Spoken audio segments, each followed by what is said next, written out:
ये कहानी है एक बाप बेटे की जो स्कूटर पर कहीं पर जा रहे होते हैं। तभी जो बाप होता है उसकी नजर पड़ती है रोड के साइड में कुछ लड़कों के ऊपर जो कि कीचड़ में कुछ ढूंढ रहे होते हैं। तो अपना स्कूटर वहां पर रोकते हैं और जाकर के उनसे पूछते हैं कि बेटे क्या ढूंढ रहे हो यहाँ पर। तो उनमें से एक बोलता है कि आपको दिख नहीं रहा है कि ये सामने सोने का फल है, हम उसको पाने की कोशिश कर रहे हैं। उसकी ये बात सुनते ही पिता का ध्यान जाता है उस सोने की फल की तरफ जो चमक रहा होता है।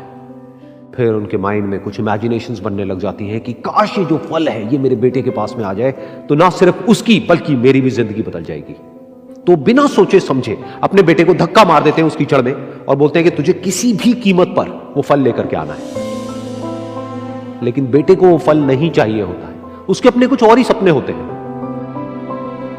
वो बहुत कोशिश करता है अपने पिता को ये समझाने की कि मेरी खुशी इस फल में नहीं है, मेरी खुशी कहीं और है, मेरे सपने कुछ और है। लेकिन उसके पिता उसकी एक नहीं सुनते हैं। वो उसको धक्का मारते हैं उस कीचड़ में और बोलते हैं कि मैं तुझसे पूछ नहीं रहा हूं, तुझे बता रहा हूं कि तुझे वो लेकर के आना है। तो वो बेटा भी अपने बाप के सपने को सच करने के लिए अपनी पूरी जान लगा देता है और पूरी कोशिश करता है कि किसी तरीके से उस सोने का फल उसके हाथ में आ जाए। लेकिन जैसे जैसे वो हाथ पैर मारता है उस फल को पकड़ने के लिए वो और नीचे धंसने लग जाता है और फिर जाकर के उसको समझ आता है कि ये कीचड़ नहीं है, ये दलदल है। वो चीखता है, चिल्लाता है, अपने पिता को आवाज लगाता है, लेकिन उसके पिता उसकी एक नहीं सुनते। बोलते हैं कि बहाने मत बना, और भी लोग हैं वहां पर जो कर रहे हैं, तो जब वो कर सकते हैं तो तू क्यों नहीं कर सकता। तो एक बार वो फिर से कोशिश करता है और अपनी पूरी जान लगा देता है, लेकिन उसके बाद भी उसके हाथ में कुछ नहीं आता है और वो धीरे धीरे नीचे धंसता चला जाता है और मर जाता है। तब जाकर के उसके पिता को एहसास होता है कि उससे कितनी बड़ी गलती हो गई। वो वहीं बैठ करके रो रहा होता है, चीख रहा होता है, चिल्ला रहा होता है। तभी वहां पर एक साधु आता है और वो साधु उस आदमी से पूछता है कि तुम क्यों रो रहे हो। फिर वो आदमी उस सोने के फल की तरफ इशारा करते हुए उस साधु को अपनी पूरी बात बताता है और बोलता है कि इसमें मेरी क्या गलती है, मैंने तो जो कुछ भी किया अपने बेटे की खुशी के लिए किया।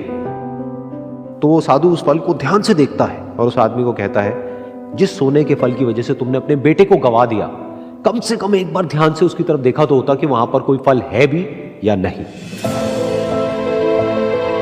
ये सुन करके उस आदमी को गुस्सा आया और उसने कहा कि सामने तो दिख रहा है फल, आपको नहीं दिख रहा क्या।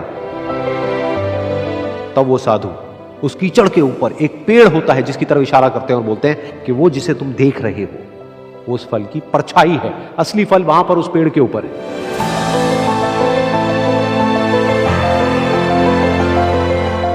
फिर वो साधु उस आदमी को बोला कि अपने बेटे को जबरदस्ती धक्का देने की बजाय और उसको बताने की बजाय कि तेरी खुशी किसमें है, अगर तुमने उससे पूछा होता कि बेटा तू बता तू क्या करना चाहता है और तेरी खुशी किसमें है, तो ना सिर्फ तुम्हारा बेटा जिंदा होता बल्कि हो सकता है कि उसके हाथ में वो असली सोने का फल भी होता।